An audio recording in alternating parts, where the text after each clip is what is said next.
Text 26 today. Patram pushpam phalam toyam yume bhaktya prayachati tadaham bhakti uparitam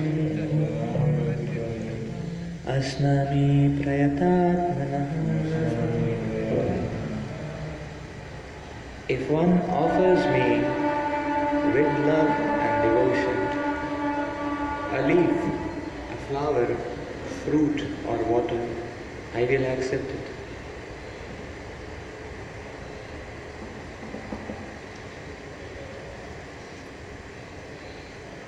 For the intelligent person, it is essential to be in Krishna consciousness, engaged in the transcendental loving service of the Lord. In order to achieve a permanent, blissful abode for eternal happiness. The process of achieving such a marvelous result is very easy and can be attempted even by the poorest of the poor, without any kind of qualification.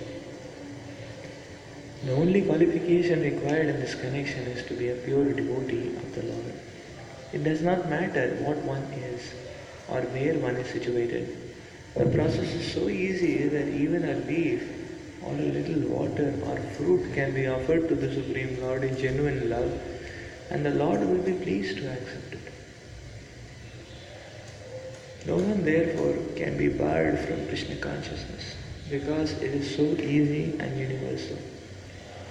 Who is such a fool that he does not want to be Krishna conscious by this simple method and thus attain the highest perfection of life, of eternity, bliss and knowledge?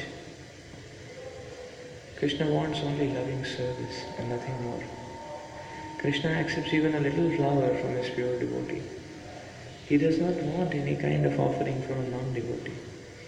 He is not in need of anything from anyone because he is self-sufficient.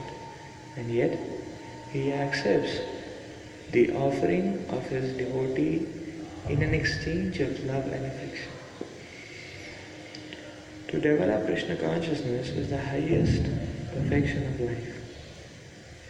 Bhakti is mentioned twice in this verse in order to declare more emphatically that bhakti or devotional service is the only means to approach Krishna. No other conditions such as becoming a brahmana, a learned scholar, a very rich man, or a great philosopher can induce Krishna to accept our offering. Without the basic principle of bhakti, nothing can induce a Lord to agree to accept anything from anyone. Bhakti is never causal. The process is eternal. It is direct action in service of the Absolute Whole.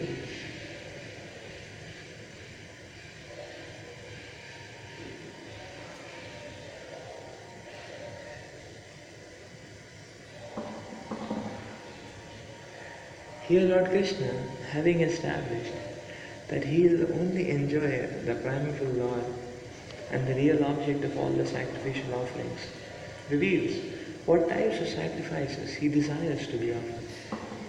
If one wishes to engage in devotion and service to the Supreme, in order to be purified and to reach the goal of life, the transcendental loving service of God, then one should find out what the Lord desires of him.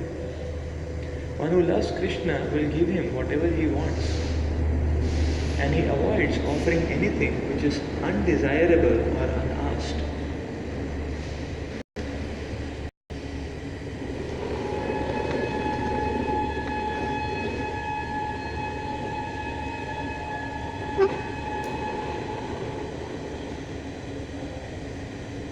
Thus meat, fish and eggs should not be offered to Krishna. If he desired such things as offerings, he would have said so. Instead, he clearly requests that a leaf, fruit, flowers and water be offered to him, given to him. And he says of this offering, I will accept it. Therefore, we should understand that he will not accept meat, fish and eggs.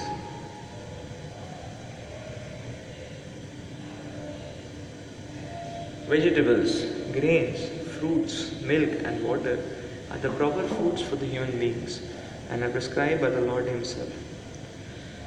Whatever else we eat cannot be offered to him since he will not accept it. Thus we cannot be acting on the level of loving devotion if we offer such foods.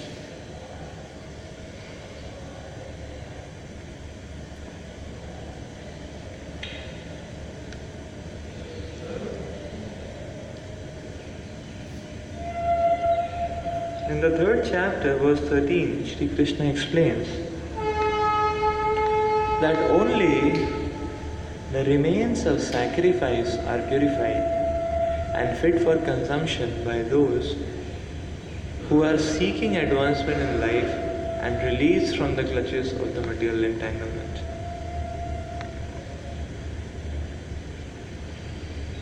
Those who do not make an offering of their food, he says in the same verse, are eating only sin.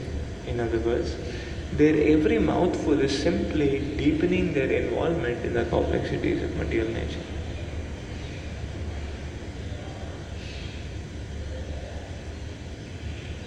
By preparing nice, simple vegetable dishes, offering them before the picture of the deity of Lord Krishna and bowing down and praying to him to accept such a humble offering enables one to advance steadily in life, to purify the body, to create fine brain tissues which will lead to clear thinking. Above all, the offering should be made with an attitude of love.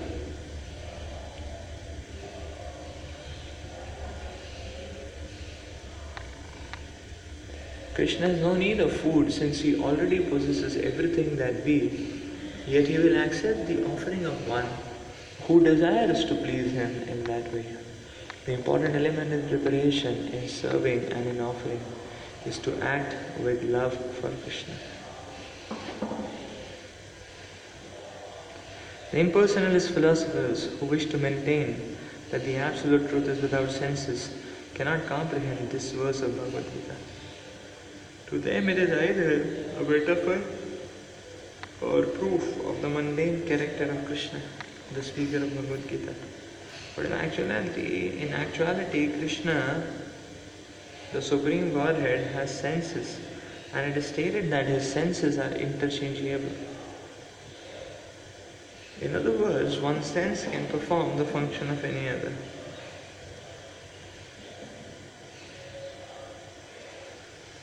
This is what it means to say that Krishna is absolute. Lacking senses, he could hardly be considered full in all opulences.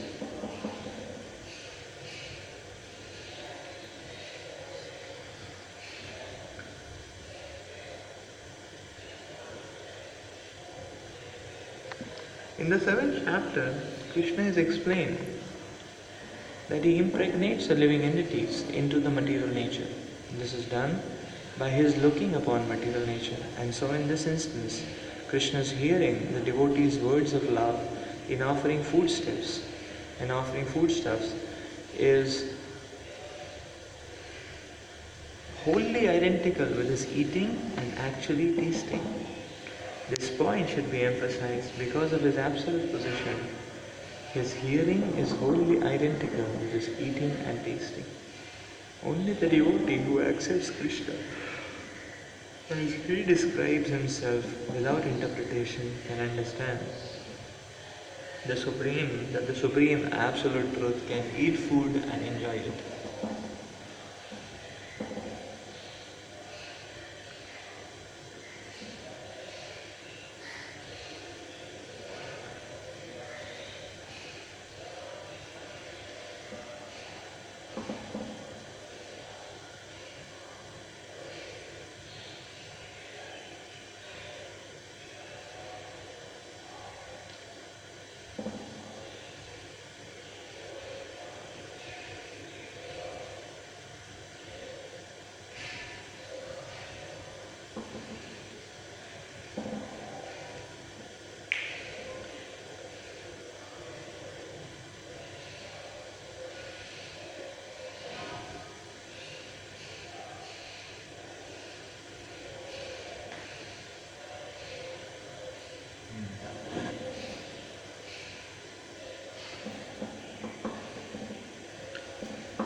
The Supreme Lord is presenting here a universal process. Krishna wants our love and devotion.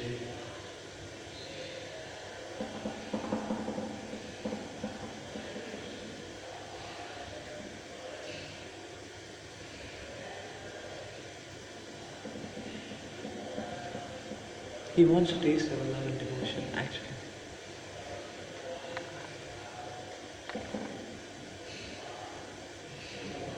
And when it comes to love and devotion,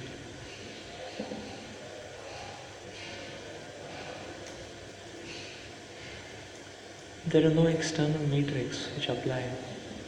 There are no external obstacles which apply.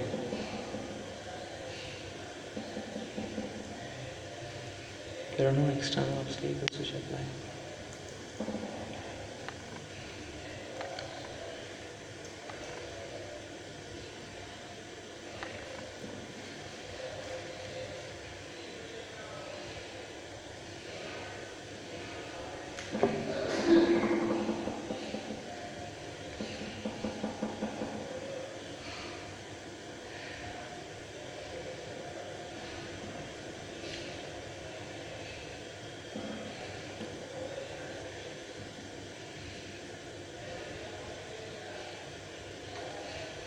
So love means that one is oblivious of the whole world.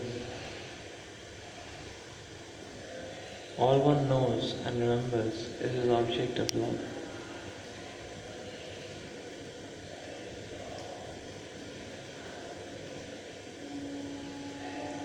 It is oblivious to the external circumstances.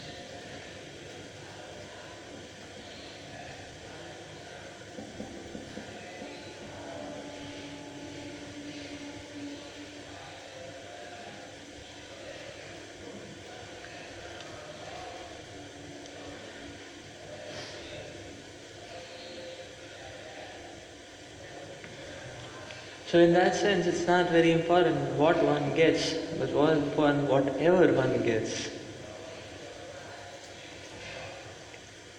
is for Krishna. That's the meaning of love.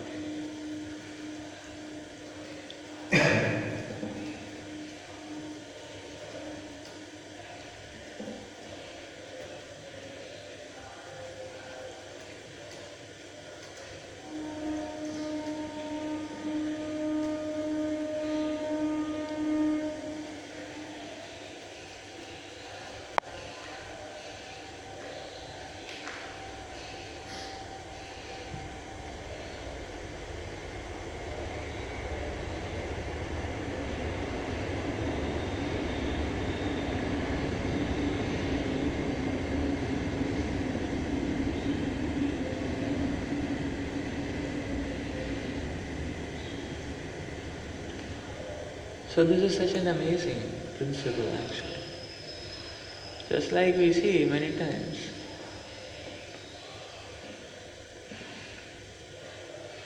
We see this principle in this world as well. In a shallow way, but this principle is visible. You see a person, his heart, his mind is completely obsessed with his family. And a person, such a person, now he may not want to give 1 rupee to anybody else, but is ready to give everything for his family. It's amazing. When he goes out, he has not gone out actually. His heart is there with his family.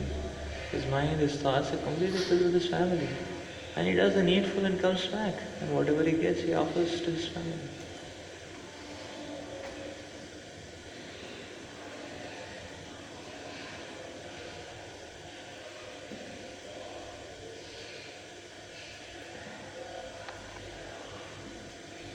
In the same way, actually, a sadhaka needs to develop a loving disposition towards the Supreme Lord.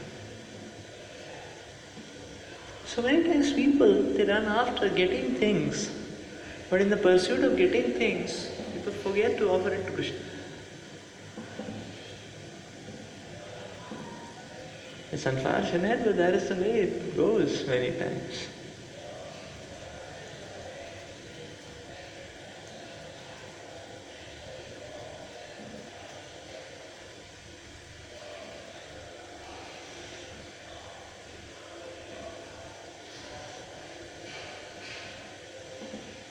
Like many times people run behind situations. Okay, if the situation is more favorable, then it will be very nice. Or sometimes, say, a devotee he's putting effort for, say for example, joining the temple, or he's putting efforts for being reinstated in say a professor job, or uh, uh, yeah,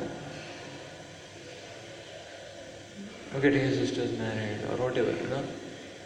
So now what happens is that, as you've seen that one may struggle to achieve a particular situation, but after the situation is achieved, again there is no remarkable difference in his heart, and no remarkable difference comes in his heart in offering to Krishna. So actually many times we run after getting things, but we may get things, but then we may not really go towards Krishna, because what is missing is that we lack to offer it to Krishna.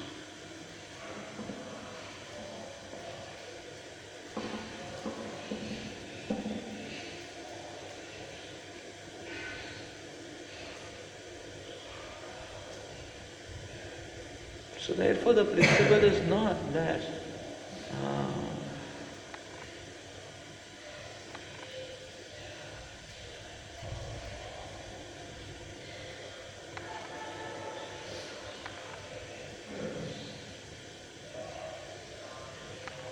so therefore when we why Krishna is making things so simple actually? Why Krishna is universalizing access to him, and he is making access to him so simple actually? The reason is because you see the point is that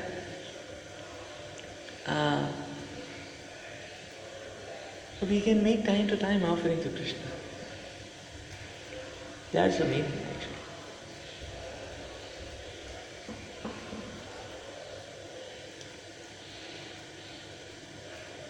We can make time to time offering for Krishna. So the point is that many times in a mistaken conception, a devotee may actually put his offering to Krishna after certain qualifying criterions. Where after certain prerequisites are fulfilled. And then he says, okay, then I will make an offering to Krishna. Now this is a mistaken concept. But many times one may do that. Now in some rare cases, yes, one can actually make an offering also. But the point what is happening is that as the time keeps proceeding, if one delays offering to Krishna, then what happens is that the love, the devotion aspect gets choked up, gets sublimed, so to say. This is the point actually. Therefore the principle is time to time keep offering to Krishna. Unless we make an offering every single day, we cannot make an offering at the end of the year. We cannot make an offering at the end of life. It's not possible. We have to make a loving offering every day actually. We cannot make a loving offering only once in a year. We cannot make a loving offering once in a life and so on. Every single day, many times a day, that loving offering has to be done to Krishna.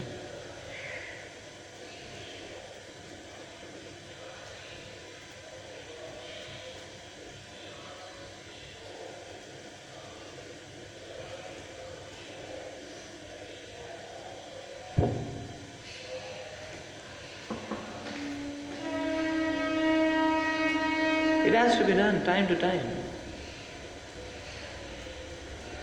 That is the principle.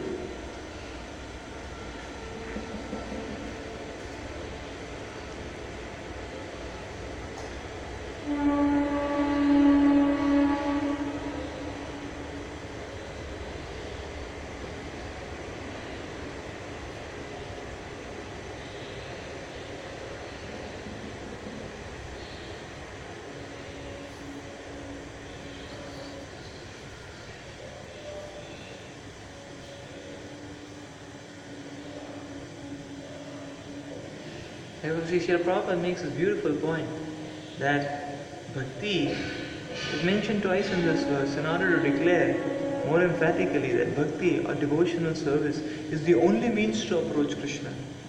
No other condition can induce Krishna to accept some offering.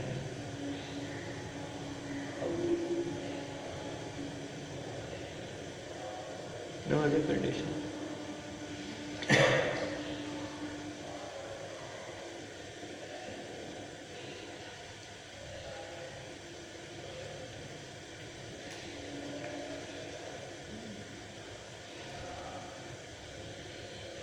That is why actually the reality which the Lord is presenting,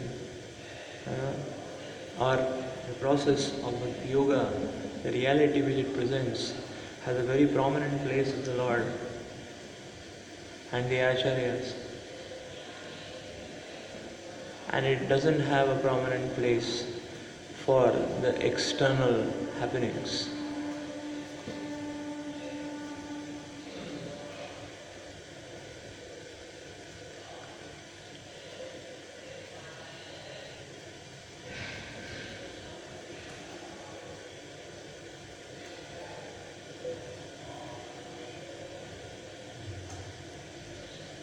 So yes, the external reality of day-to-day events which happen, perceived by the gross senses,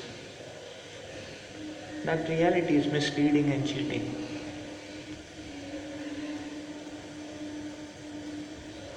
So yes, one may move his hands and legs here and there in this external misleading reality, and whatever he gets, he offers it to Krishna. But primarily one learns that yes, let's not zoom on this, but the zoom is Krishna, and how can I offer my service to Krishna?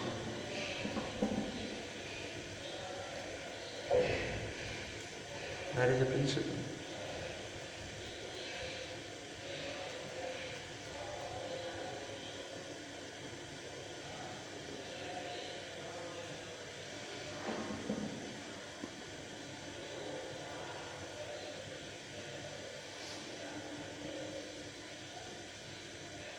Krishna accepts this offering of love.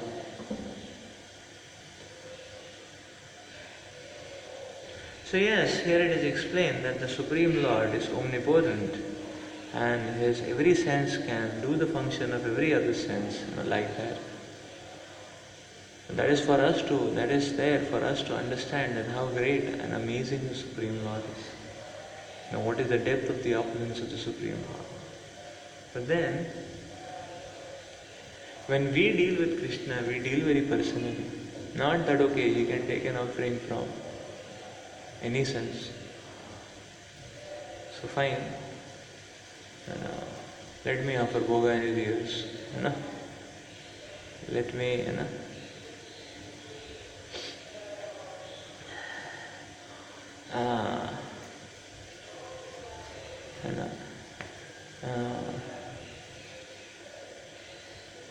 what is the need for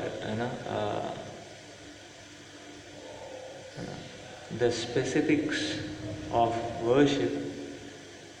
Let me just in general show or make a pointer to it. Krishna, in any ways, if Krishna is seeing, he can take it also by that. So we are not impersonal in our approach of offering actually. Even it's very personal. Krishna wants that we are very personal in our offering to Krishna actually. And in that personal way we can offering to Krishna. Although the Supreme Lord is omnipotent, that's there.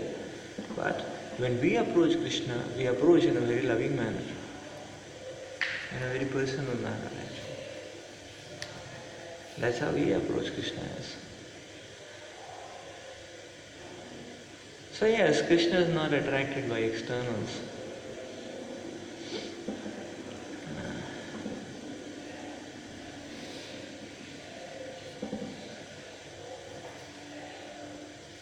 When Lord Krishna came as a Shanti Dut, so Duryodhana wanted to feed the Lord very opulently and in this way bribe him to change his party. And Krishna did not even accept the proposal. Indeed, Krishna went to the house of Vidurji. And amazingly, Vidurji was not there. And his wife was there. And she was, and Vidurani, Mother Vidurani, she was so obsessed with the idea of, offering to Krishna that she had nothing also, but she found some bananas. And she was, with tears in her eyes, great love she was offering to Krishna. And she was not even looking what she was offering. So she was offering fields. And therefore in this song, it's so beautifully sung,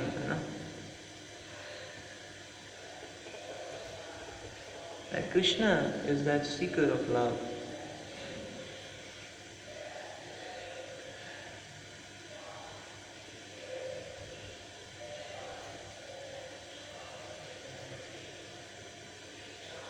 So in this song they said, Vidur ghar bhoga na khayo, Duryodhan ghar bhoga na khayo. And Vidurji, Vidur ghar, a simple offering is eating the field. Aise prem pujari, Radhe Shyam, Shyama, Shyam. So Krishna is a prem pujari. And therefore when we call out to him, and the Supreme Lord, that is the way we can relate with him. That is the way we can relate with him.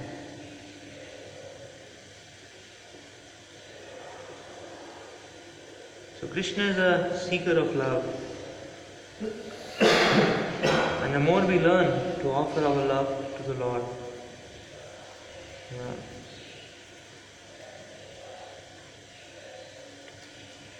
to offer our love to Lord. See, offering love is not a lazy concept. It's not a lazy concept actually. That okay, it's okay, Krishna, I am just offering, the whole world is there in front of you, I'm offering it to you. No, offering of love is not a lazy concept. Behind these offerings needs to be, or behind every offering we make to Krishna, needs to be buckets of sweat and blood, which we have heartily and lovingly shed in full remembrance of Krishna, that yes, I am struggling hard for my Lord. Offering of love may only mean that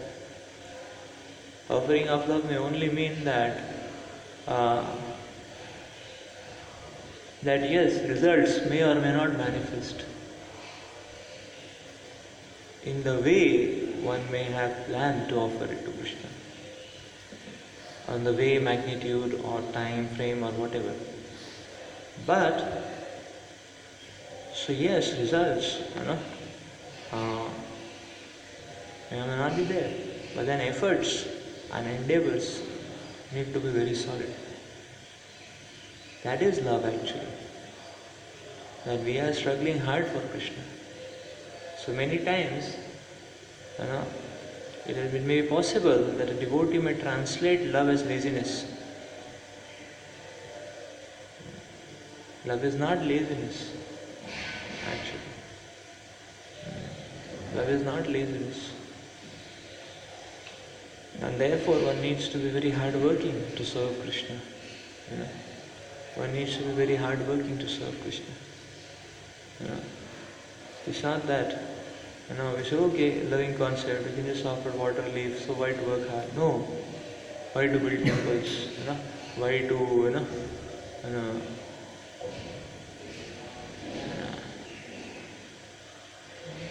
how much hard Srila Prabhupada has worked, sleeplessly, tirelessly. One has to work very hard. That's the meaning of love actually. When we are working hard, for the object of love, then what is happening is that in that hard work actually the contaminations and the obstacles get withered off. And then what remains is pure consciousness actually. Only when you work hard in this way, love develops. Love develops by sacrifice. Love develops by hard work. It doesn't develop automatically. So our heart is contaminated And therefore when we work hard, just like the iron is rusted, now you work hard, you are scrapping strongly, and then the rust is taken off, and then that nature of iron comes out. That's the point actually. So there needs to be hard work.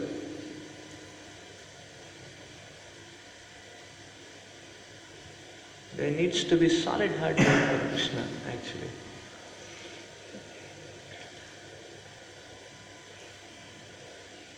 In fact, that is the meaning of love. Solid hard work for Krishna. And that is the way in which we can develop that love. And this, the Lord Himself is speaking this in the next verse. So the next verse, Yad karoshi yadashnasi Yad juhosi dadasi yat Yad tapasyasi kaunteya Tat kuru swamadarpanam. Whatever you do, whatever you eat, whatever you offer or give away, and whatever austerities you perform, do that, O son of Kunti, as an offering to me.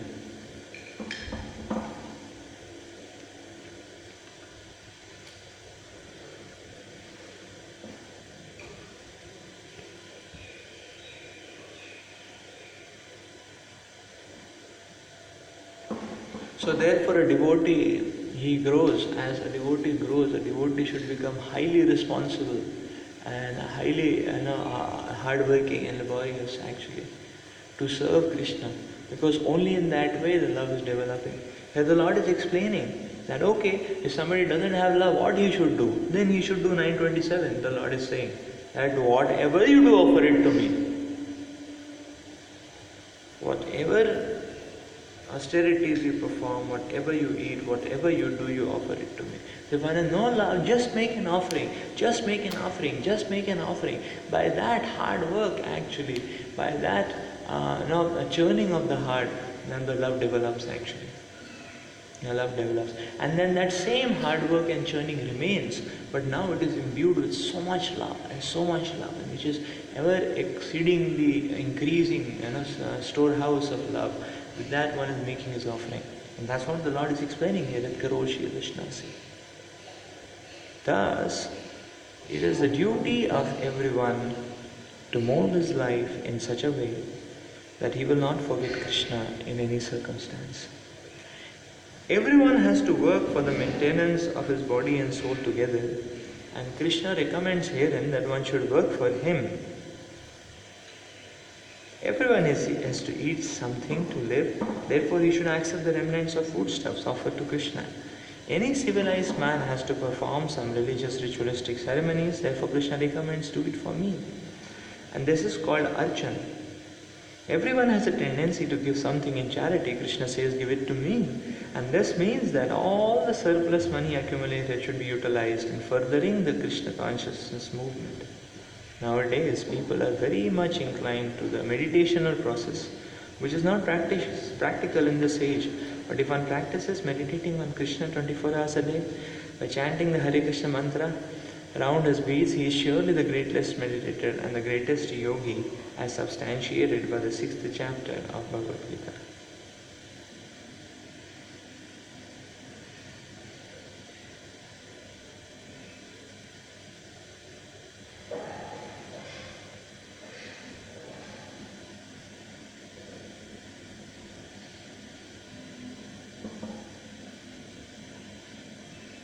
Okay, we'll stop here. Srila Prabhupada ki jai. Grantaraj Srimad Bhagavad Gita ki jai. We'll continue tomorrow.